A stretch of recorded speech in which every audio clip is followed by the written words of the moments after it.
Have you ever dreamt of surprising your parents by acing the toughest exam in the world? The person we have with us today not only did that, but also managed to slot in the top 5 ranks. Hello, I'm Muskan Khandilwal, and you are watching Indian Masterminds. Today, we are in conversation with the boy from Ernakulam, who is the architect of his dreams to public service.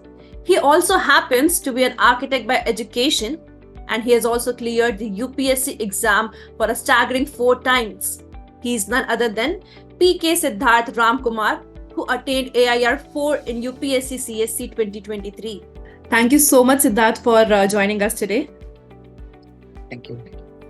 So very first question is, it is going viral that you kept your preparation a secret from your parents and they've got to know about your rank through news. So first of all, is it true? Yeah, it was true. So I didn't want to increase their expectations, and also I didn't. So it helped me, like it reduced the pressure, whatever pressure that I would have added on myself. So I thought I'll keep it simple, and I was actually not very sure till the previous day of prelims, because last year also I had appeared. I got in 121, and then I was not exactly sure whether I'll give the prelims. So till the last day I was not sure, so I did not tell them. And then I gave it, and again CSAT, I was not very confident I'll clear the CSAT, so I didn't prepare till the result come, which came in about 12 days or something, I guess. And after that also, I thought I'll tell them after mains. And then I went to Hyderabad for training, and then I thought let's wait till the results come. So that's nice. So what was their reaction when they came to know ki bhai AIR-4, see the AIR-4? Like they didn't actually know, so they were actually shocked. And initially, my brother and father started getting some calls or messages, I think. So they thought it was a fake news or probably some other Sidharth Ramkumar. Even though K Sidharth Ramkumar sounded very difficult to be common. So, and then I did call them. Then I was also not sure, because again, I was also not expecting such a good rank. And then I checked the roll number a couple of times, and then slowly it's synced. And slowly it sunk that it was me only. And then I told them it was me.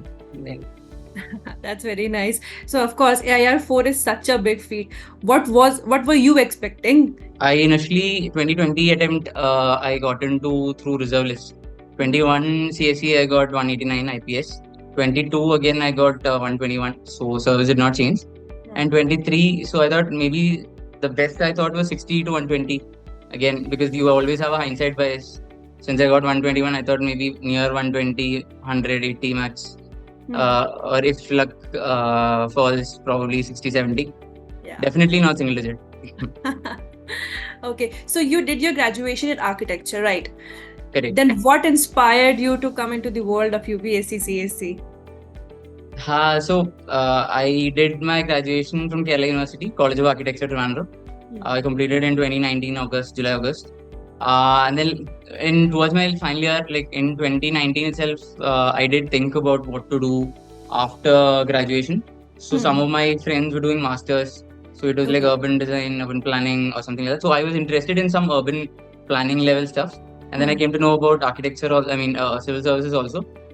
So there were multiple things in civil services which actually brought me close to that. One was the fact that platform and purpose both were important. Like purpose was that I felt that policy was a very good instrument to bring about long-term changes. So even though you might not singularly bring about a lot of change, but then you'll be part of a platform where a lot of people will come together and bring about a lot of change. For example, I personally believe, let's say, if we take the example of education, I think people can help, one person. I can at least help only few people in one go. But then I think at a policy level, let's say right to education, since right to education mandated education till 14, I think that brought about sweeping changes in the scale of the change is huge.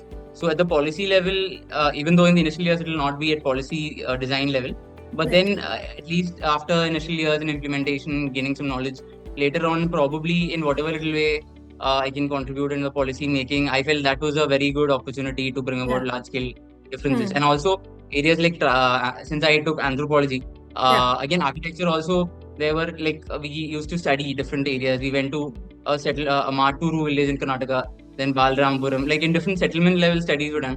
So that in that also I slightly thought he probably in civil services we can have changes. So in optional also I took anthropology. So tribal development is also one of the areas which I, if an opportunity arises, I would like to work upon. So some of the things: urban development, education, tribal development, things like that. So which service are you aiming for? IAS? Nice.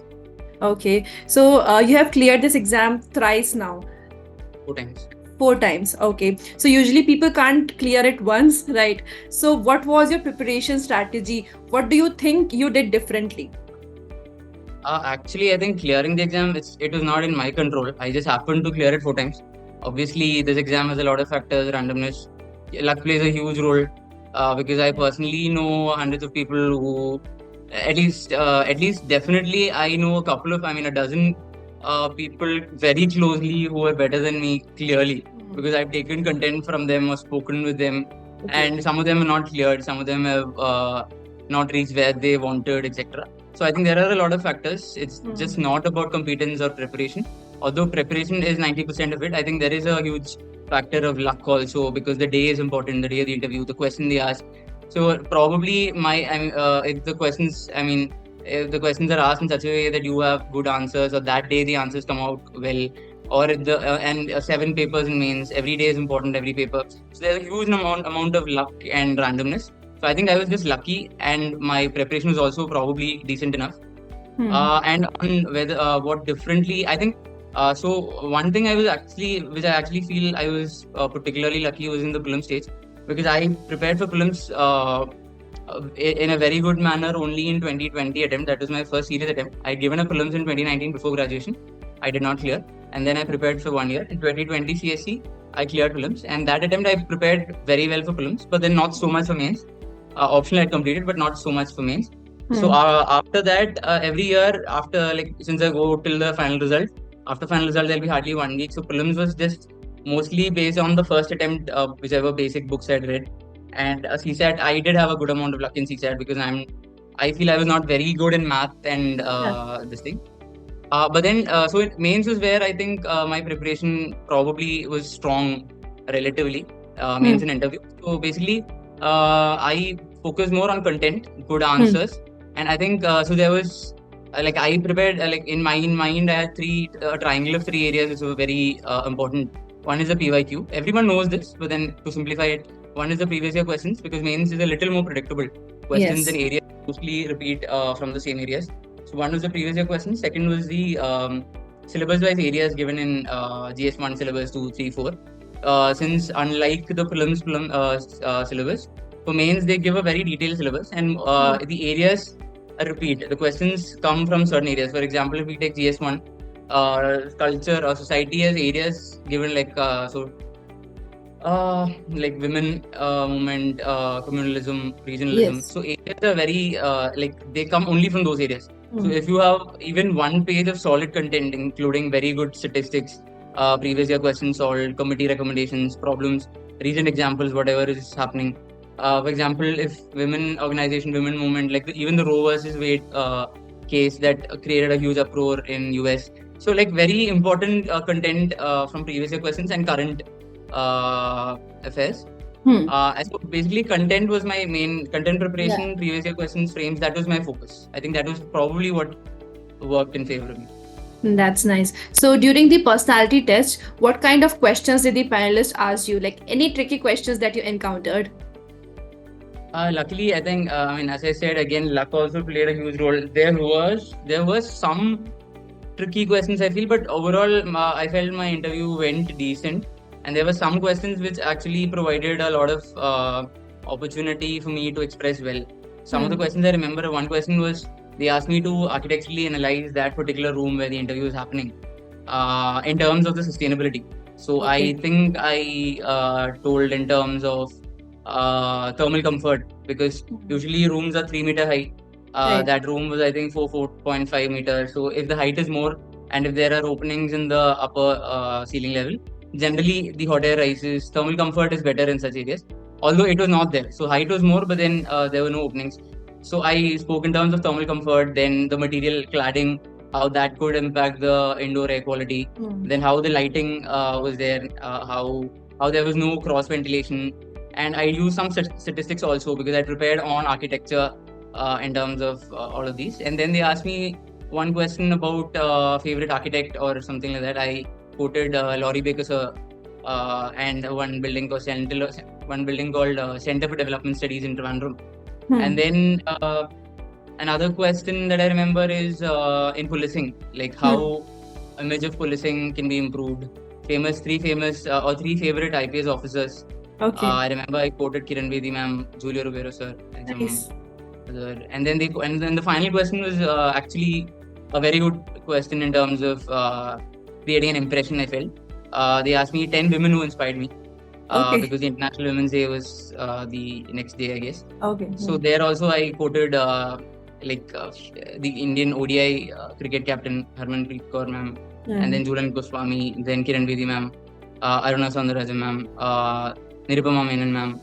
And I even quoted my deputy director Indo Studies at Police Academy, Rohini Katos ma'am. Then and finally my final 10th I quoted my mother. So I felt personally good because I was expecting कि आप ये चीज बोलोगे. So they also told me that was a stock answer. But then I ended with that, so at least I felt good, and so interview went well, I guess. That's really nice. So you're already undergoing IPS training. Most people will be satisfied with that service, right? But you appeared for the exam again. So what was your motivation this time? Actually, initially when I started my preparation, I had 3 services in mind. In fact, 4, but then generally 3 more IAS, IPS, and IFS. Yeah. I was interested in diplomacy also. IFS also fascinated. IPS also, I had huge respect. I still have huge respect for the service. And the training at NPA is also excellent. I mean, the infrastructure in terms of the faculty, in terms of the quality, I think very, very impressive.